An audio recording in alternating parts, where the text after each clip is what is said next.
Welcome to the Red and Gold Report, where we find ourselves coming out of bye weekend week for our Chiefs, and yet somehow there's plenty of news to talk about with our Red and Gold. Last Thursday, the Chiefs traded for former Giants wide receiver Kadarius Toney. Our Red and Gold coughed up a third-round compensatory pick and a sixth-round pick in next year's draft to make the deal happen, and I love this move. I love this move. Toney was a first round pick just in 2021 after an absolutely electrifying career at Florida. I loved him coming out of college. And if you just want to have some fun, go watch some highlight videos from him at Florida. In college, he showed absolutely elite acceleration, tackle breaking, athleticism, agility, change of direction ability, and ability to pick up tons of yards with the ball in his hands. He also had good hands and he was physical for wide receiver. He's not a super tall dude, but he's a big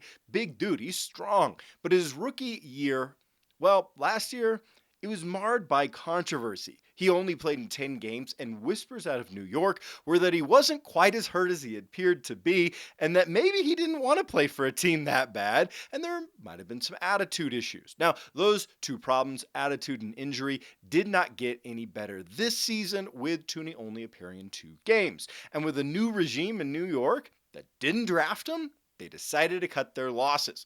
But I still think that this is a huge win for the Chiefs. Look, Toney, he has true number one receiver talent. He really could develop into a number one wide receiver. He really could. And we could use one of those. And it's not like he hasn't shown any of that talent in his short NFL career. In one game against the Cowboys last year, he had 189 yards receiving in one game. And I think if that there's one team and one coaching staff in the NFL that has consistently shown they're comfortable working with big personality guys, figuring out how to make a cohesive unit and team out of a group of unique personalities and characters. It's the Kansas City Chiefs. So I'm really super pumped about this trade. I think our coaching staff can get the best out of a really talented player here. And the bye week, great timing. He's got some extra days to learn the offense. And hey, real quick, if you want the best Chiefs insights on the interwebs, make sure to like this video, subscribe to this channel. In other news, Chiefs running back Ronald Jones has tweeted he wants to be released, which sounds good to me. He looked stiff and bad in the preseason. Didn't think he earned a roster spot anyway. So bye bye.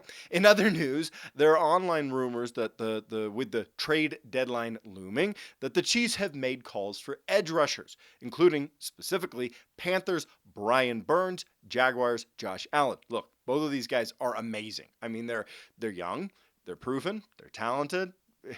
What is there not to like? They were former first rounders. I mean, but both are going to come at such a steep price that I think it's probably going to be preventative to getting a deal done. So, with the news out of the way, let's take just a moment during the bye week, coming out of the bye week, to reflect on what we've seen and where we are at in this season. The Chiefs sit at 5 wins and 2 losses, so not quite halfway through the season. And we sit atop the AFC West. Look, it's a little early to start talking about Super Bowl, right? But how do you get to the Super Bowl? Well, you got to make the playoffs. How do you make sure you get to the playoffs? You got to win your division. And that's what the Chiefs do year in and year out. But a lot of people in the media last offseason said that the other 3 teams in our division, oh, they had moved ahead of the Chiefs because of big offseason acquisition. But here we are again, at the top again, and it looks like we're going to stay there. I mean, think through our division right now. Even after adding Devontae Adams and Josh McDaniels, the Raiders have looked really bad and ineffective this season with only 2 wins. They sit at the bottom of the division, and it doesn't look like they're going to be climbing up anytime soon. And even after adding Russell Wilson this offseason, the Broncos, yeah, they've been a dumpster fire. Denver fans are already calling for the heads of both their new quarterback and their new coach as they sit in 3-5 and are lucky to be 3-5. They could have won just one game if things had gone, even worse for them. And they might not even make it out of this year with their coach still hired. And people are, wow, they're hating on Russell Wilson in the media. It's not going well for the Broncos. How about the Chargers?